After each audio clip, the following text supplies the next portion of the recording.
and Assalamu alaikum. Welcome back to our channel, The Educational Hub.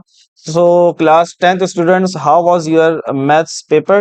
ये math का paper मुझ तक पहुंचा है और ये पेपर देखने के बाद मेरा ये मानना और ये समझना है कि यकीनन आप तमाम बच्चों ने जिन स्टूडेंट्स ने हमारे गेस्ट पेपर को फॉलो किया होगा तो उनका पेपर बहुत अच्छा हुआ होगा क्योंकि पेपर वाज वेरी इजी और तकरीबन आई शुड से कि मोर देन 90% जो चीजें हैं बच्चों वो सारी हमारे गेस्ट पेपर से थी। इवन जो थ्योरम्स भी नजर आ रहे हैं मुझे इसके अंदर वो भी हमारे गेस्ट पेपर से ही थे। तो कमेंट सेक्शन में जरूर बताइएगा बच्चों कि हमारे गेस्ट पेपर से आपकी कितनी हेल्प हुई, साथ ही साथ कि पेपर आपका कैसा हुआ। और एमसीक्यूज जो है बच्चों इसके आंसर हम डिस्कस करते हैं, तो एमसीक्यूज का आंसर भी आप हमें कमेंट में जरूर बताइएगा कि सर हमने जो है वो आउट ऑफ 15 जो है वो कितने मार्क्स सिक्योर किए हैं।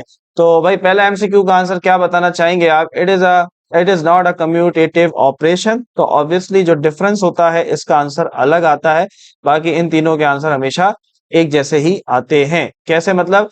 अगर आप ए माइनस बी निकालोगे और बी माइनस ए निकालोगे, क्या बच्चों जवाब एक जैसा होगा? नहीं, जवाब अलग होगा।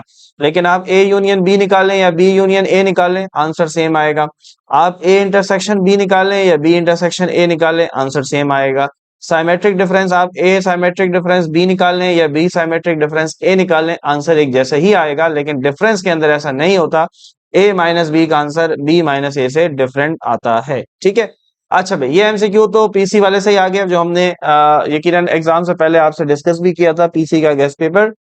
तो यहाँ पर आंसर 20 आना था। ठीक है, कि हमारे पास अगर एक साइड में 5 एलिमेंट है तो 20 से मल्टीप्लाई करेंगे तो 100 आ जाएगा। सिंपल, बहुत आसान। हाँ भाई, अगर हम किसी मैट्रिक्स का डिटर्मिनेंट निकालें और वो 0 आ जाए तो उससे हम क्या कहते हैं? तो उसे हम सिंगुलर मैट्रिक्स कहते हैं। Very easy.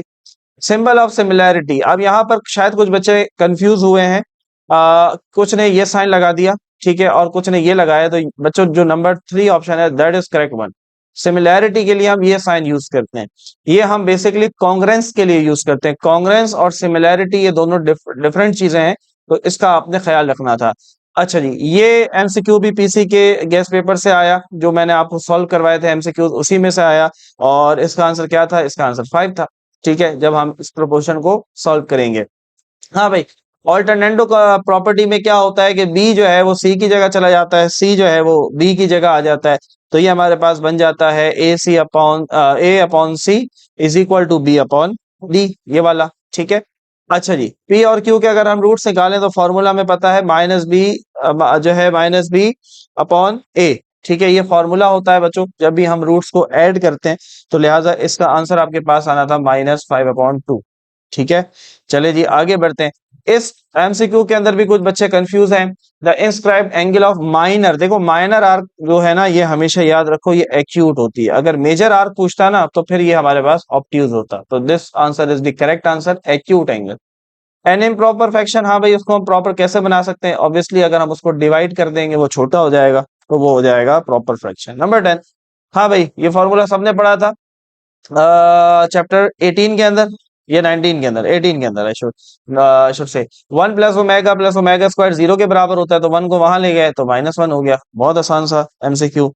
अच्छा जी, हम ये भी मैंने आपको चैप्टर नंबर 22 के अंदर सवाल सॉल्व करते हुए बहुत दफा मुख्तलिफ वीडियोस में ये चीज मेंशन की कि हम जब भी याद रखो स्टैंडर्ड डेविएशन जो है उसका रूट निकालते हैं तो वो बेसिकली क्या होता है बच्चों? वो वेरिएंस होता है। ठीक है, इन राइट एंगल ट्राइंगल, भाई जाहिर सी बात है राइट एंगल ट्राइंगल है तो उसके अंदर सबसे बड़ा एंगल 90 डिग्री होगा, बाकी 45 होंगे, तो आपके पास बन जाएगा 180।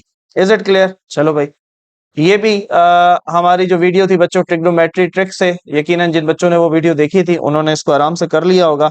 तो ये बच्चों था हमारे पास कॉट स्क्वायर थीटा। ठीक है, ये वहीं से लिया गया एमसीक्यू है। Angle between radial segment and the tangent, भाई वो हमेशा 90 डिग्री होता है, याद रखो। ठीक है, number last is in a right angle triangle, 90 degree के सामने क्या होता है? ये सारी चीजें बच्चों देखो वो हैं जो हमने आपको वीडियो में बताई थी। जब हम आपको चैप्टर समझाते हैं, चैप्टर सिखाते हैं, तो उसके अंदर बहुत सारी चीजें हम वर्बली बोल रहे होते हैं। मैं बच्चों को यही कहता था कि ये सारी चीजें अपने पास नोट करो, ये चीजें अपने पास लिखो, क्योंकि यही चीजें पेपर में एमसीक्यू के तौर पर आती हैं। तो जिन बच्चों ने यकीनन लिखी थी उनको इससे यकीनन हेल्प हुई होगी। तो 90 डिग्री के सामने हमेशा क्या होता है जी? हाइपोटेन्यूस होता है। तो चले अब जरा सेक्शन बी और सी को डिस्कस करते हैं कि कौन कौन सी चीजें किस तरीके से हमारे गेस्ट पेपर से आई। हाँ भाई, डी मॉर्गन लॉ बताया था गेस्ट पेपर में, वही आया। ठीक है, ये चैप्टर नंबर 21 नहीं चैप्टर 18 डिविडेंडो कंपोनेंडो वाला सवाल, ये एग्जाम्पल से आया, सॉल्व एग्जाम्पल। तो मैंने आपको बच्चों बताया था, जो एक्सरसाइज भी मैं आपको बताऊंगा कि इंपॉर्टेंट है, तो आपने उसकी एग्जाम्पल लाजमी करनी है। तो ऑब्वियसली ये भी हमारे गेस्ट पेपर से आया। ये हमने गेस्ट पेपर में एक्सरसाइज मेंशन नहीं की थी, क्योंकि ये इतने चांसेस नहीं होते, लेकिन इन्होंने इस दफा दे दिया। वरना यहाँ पर ज्यादातर सवाल आता है एक्सरसाइज 30.5 से, पर हमें 6 करने थे, 2 यहाँ से हो गए। अच्छा जी, ये मैंने आपको बताई थी इंपॉर्टेंट एक्सरसाइज, 3 सवाल ये हो गए। ये 21.2 से आया। ठीक है, कितने हो गए जी, 4 हो गए। ठीक है, चैप्टर नंबर 22 से आया, 5 हो गए। ये एक्सरसाइज 30.4 के अंदर था, इंपॉर्टेंट में बताया भी था। तो ये कितने हो गए जी, 1 2 3 4 5 6, तो यही हो गए। ठीक है, उसके बाद कुछ थ्योरम है हमारे पास, ये भी चैप्टर 22 का है, गेस्ट पेपर में बताया था। बाकी इन थ्योरम को चेक कर लेना, मैच कर लेना, लेकिन मुझे याद पड़ रहा है कि ये थ्योरम हमने गेस्ट पेपर में आपको बताए थे। सी पे आ जाओ भाई, सेक्शन सी लॉन्ग क्वेश्चन बताया था, मैट्रिक्स से एक सवाल आएगा, इनवर्स मेथड या क्रैमर्स रूल, उन्होंने इनवर्स दे दिया। 3 करने थे, एक यहाँ से हो गया।